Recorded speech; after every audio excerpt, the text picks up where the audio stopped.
Assalamualaikum warahmatullahi wabarakatuh. Pak Camat jualan tomat, jualan yang didekatkan Pak Camat. Siapa saja yang tidak jawab salam saya dengan hormat, berarti dia bukan umat daripada Nabi Muhammad. Sekali lagi, Assalamualaikum warahmatullahi wabarakatuh.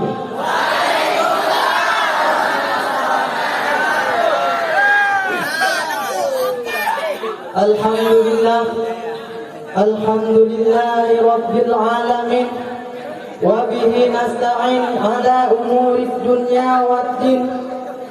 Ashhadu an la ilaha illallah wa ashhadu anna Muhammadan abduhu wa rasuluh. Wassalatu wassalamu ala sayyidina Muhammad wa ala alihi wa sahbihi ajma'in. Allahumma rabbi syrah li sadri wa yassir li amri wahlul 'uqdatam min lisani yafqahu qawli. Sadaqallahul azim wa sadaqallahu habibul jari. Pertama sekali, puji beserta syukur, marilah sama-sama lagi tanya panjatkan kehadiran Allah Subhanahu wa taala, yang mana oleh Allah yang telah memberi kita beribu-ribu nikmat dan pula berjuta-juta rahmat. Di antara nikmatnya Allah Subhanahu wa taala telah memberi kita nikmat kehidupan. Dengan adanya nikmat tersebut sehingga kita bisa merasakan nikmat-nikmat yang lain. Selawat serta salam tak lupa pula kita hadiahkan kepada baginda Nabi besar Muhammad sallallahu alaihi wasallam dan kepada al-sahabat beliau sekalian. Penghormatan kami kepada Dewan Juri yang telah menilai kami dengan sebaik-baiknya lagi seadil-adilnya. Maka izinkanlah Al-Fakir sejenak untuk memberi tema yang bertema ketika Rasulullah menangis karena rindu kepada umatnya. Hadirin sidang jamaah yang dirahmati oleh Allah, kita duduk di sini, kita tidak pernah memandang langsung wajahnya Nabi. Kita duduk di sini, kita tidak pernah berjumpa langsung dengannya Nabi. Kita duduk di sini, kita tidak pernah duduk bersama-sama dengan Nabi. Untuk apa kita duduk di sini? Kalau bukan karena iman dan cintanya kita terhadap Nabi Muhammad sallallahu alaihi wasallam. Padahal kita tidak pernah duduk bersama dengan Nabi, berjumpa dengan Nabi, memandang wajahnya Nabi tidak pernah. Akan tetapi kita cinta kepada Nabi Muhammad, akan tetapi kita cinta kepada Rasulullah. Kita ini semua adalah dicintai oleh Rasulullah. Kita semua ini disayangi oleh Rasulullah. Ketika Rasulullah sedang duduk dengan para sahabat, Rasul berkata, wahai para sahabatku, tahukah kalian golongan-golongan yang saleh? Tahukah kalian golongan-golongan yang mulia? Para sahabat berkata, apakah para malaikat ya Rasulullah? Rasul berkata, bagaimana mungkin para malaikat tidak mulia sedangkan mereka berada di sisi Allah Subhanahu wa taala? Ada lagi yang mulia. Apakah para nabi dan rasul? Bagaimana mungkin para nabi dan rasul tidak mulia sedangkan Allah Subhanahu wa taala menurunkan wahyu untuk mereka? Ada lagi yang mulia. Apakah kami ya Rasulullah? Bagaimana mungkin kalian para sahabatku tidak mulia sedangkan aku berada di tengah-tengah kalian? Ada lagi yang mulia. Rasul para sahabat berkata, hanya Allah dan engkau yang lebih mengetahui ya Rasul. Ketika itu Rasulullah menundukkan kepala, Nabi Muhammad menundukkan kepala. Dari kedua pelupuk mata beliau mengeluarkan air mata membasahi pipi beliau sampai ke jenggotnya. Nabi Muhammad menundukkan kepala sambil menangis. Golongan-golongan yang mulia ini, golongan-golongan yang saleh ini, mereka adalah golongan-golongan yang adanya nanti di akhir zaman. Mereka tidak pernah melihatku, mereka tidak pernah memandang wajahku, mereka tidak pernah mendengar langsung kata-kataku. Akan tetapi mereka kepada aku. Akan tetapi mereka cinta kepada aku. Nabi bersabda, tuba limarghani wa amali wa tuba summa tuba summa tuba. Sungguh beruntung bagi orang-orang yang pernah melihatku lalu mereka beriman kepada aku. Dan sungguh beruntung, dan sungguh beruntung, dan sungguh beruntung. 3 kali keberuntungan, 3 kali kemuliaan bagi orang-orang yang tidak melihatku, akan tetapi mereka beriman kepadaku, akan tetapi mereka cinta kepadaku. Siapakah mereka? Yaitu kita umat Islam. Kita ini, kita adalah umat akhir zaman. Apalagi kita umat Islam Indonesia. Umat Islam Indonesia adalah umat Islam yang dicintai Rasulullah. As-Sayyid Al-Habib Muhammad bin Alwi Al-Maliki, ketika beliau berziarah ke makam Nabi Muhammad, dalam keadaan sadar, beliau berjumpa langsung dengan Rasulullah. Di belakang Rasulullah ada ribuan orang. Maka Habib Muhammad pun bertanya kepada Rasulullah, ya Rasulullah, siapakah ribuan orang-orang yang ada di belakangmu ini? Siapakah orang-orang yang ada di belakangmu ini? Siapakah golongan-golongan yang ada di belakangmu ini, ya Rasulullah? Rasul berkata, ini mereka yang ada di belakangku adalah umat yang aku cintai. Ini mereka yang ada di belakangku adalah umat yang aku sayangi. Ini mereka yang ada di depanku, yang di belakangku adalah umat-umat yang ada di Indonesia, kata Rasul. Kita dicintai oleh Rasulullah, kita dimuliakan oleh Rasulullah.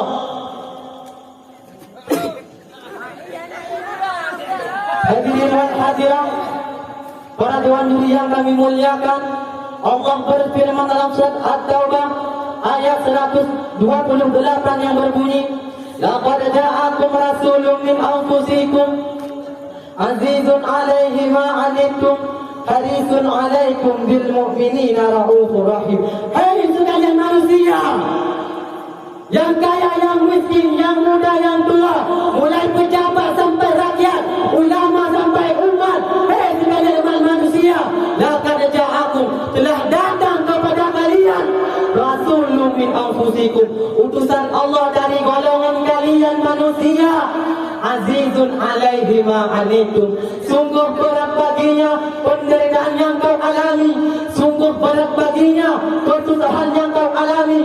Beliau susah sebelum kalian susah, beliau menderita sebelum kalian menderita, beliau menangis sebelum kalian menangis, beliau kesakitan sebelum engkau kesakitan.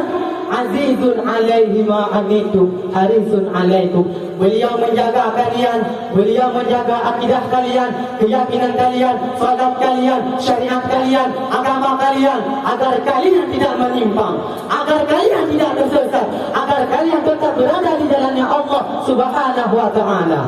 Bil mu'minina raufur rahim, sungguh berat bagi orang, sungguh senang bagi orang-orang yang beriman, sungguh senang, sungguh cinta Rasulullah kepada orang-orang yang beriman, sungguh sayang Nabi kepada orang-orang yang beriman, sungguh rindu Nabi kepada orang-orang yang beriman.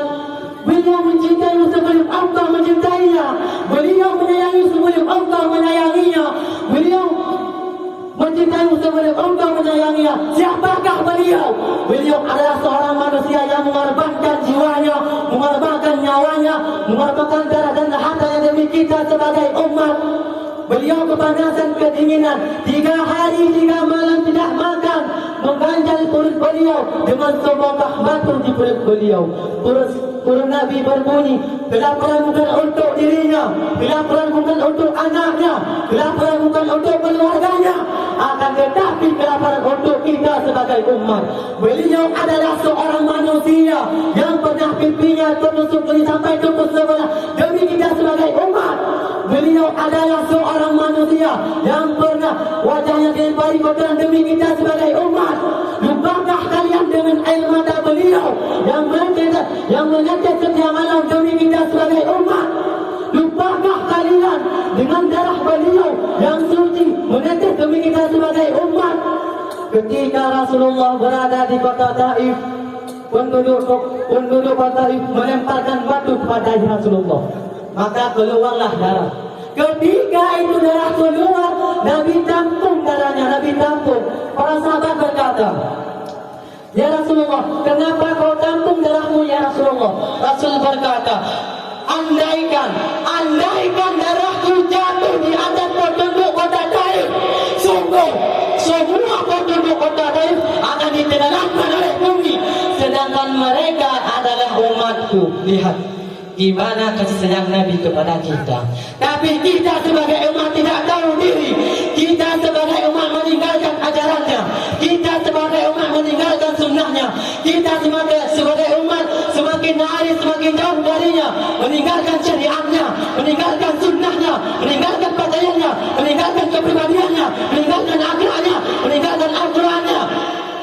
Dari Sayyidina Ali karamallahu wajhah, ketika akhir detik-detik wafatnya Rasulullah, beliau melihat, beliau mendengar dari kedua bibir Rasulullah bergerak dengan dua gerakan. Lalu Sayyidina Ali menekapkan pendengarannya dan beliau mendengar Rasulullah berkata, ummati, ummati.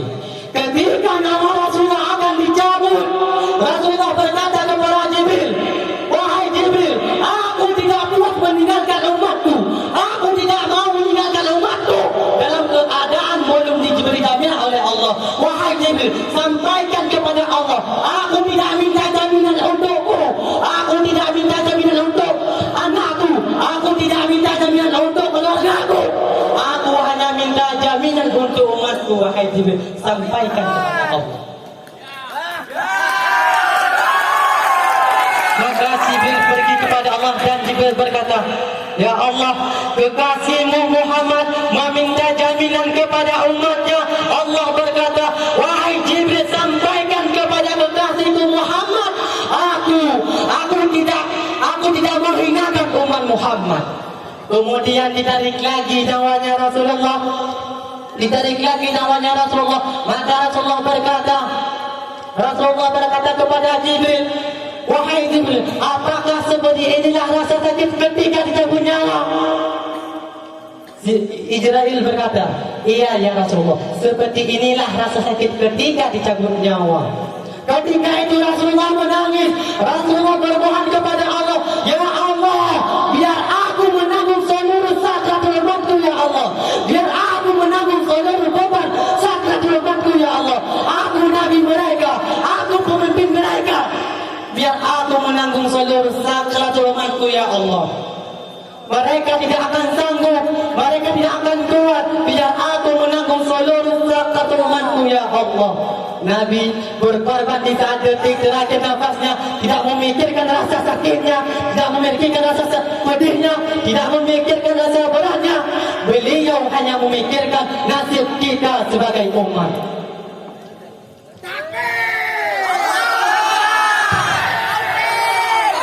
Kelak di yaumil qiyamah, ketika para nabi dan rasul berkata, nafsihi, jiwaku sendiri, diriku sendiri, aku urus urusanku sendiri, aku tidak bisa tolong kalian.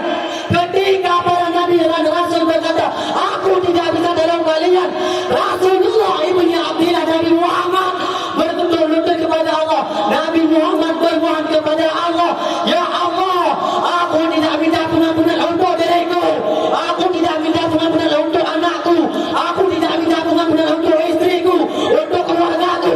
Aku hanya minta pengampunan untuk umatku ya Allah, untuk umatku ya Allah. Lihat gimana Rasulullah berkorban kepada kita.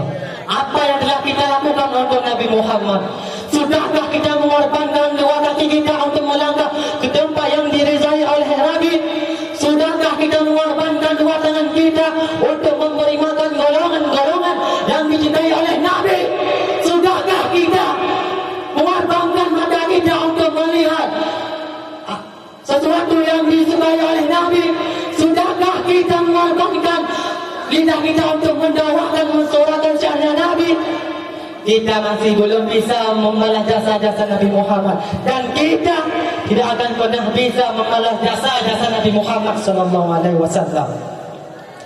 Jangankan kita duduk di sini, berjam-jam kita duduk di sini, walaupun kalian duduk di sini seumur hidup, itu masih belum bisa membalas jasa-jasa Nabi Muhammad. Karena begitu cintanya Nabi Muhammad kepada kita, karena begitu sayangnya Muhammad kepada kita. Sampai-sampai Nabi berkata, andaikan salah satu dari kalian yang duduk di sini, kaki kalian ada yang terkena duri, pasti kalian merasakan sakitnya. Apa kalian selanjutnya? Maka aku tidak merasakan apa yang kalian rasakan, kecuali yang aku rasakan. Sampai sakitnya telah mati aku rasakan. Al-kesimpulan daripada pembicaraan saya, kita takutlah kepada Allah. Jadikan beliau sebagai pedomanmu, jadikan beliau sebagai teladanmu, jadikan kampungmu kampung Sayyidina Muhammad, desamu Sayyidina Muhammad, akhlakmu akhlak Sayyidina Muhammad, agar engkau mendapat hidayah daripada Allah Subhanahu wa ta'ala. Hanya al-qaina birahmati wal faradna bisalam. Kita berjumpa dengan rahmat dan berpisah dengan salam. Assalamualaikum warahmatullahi wabarakatuh.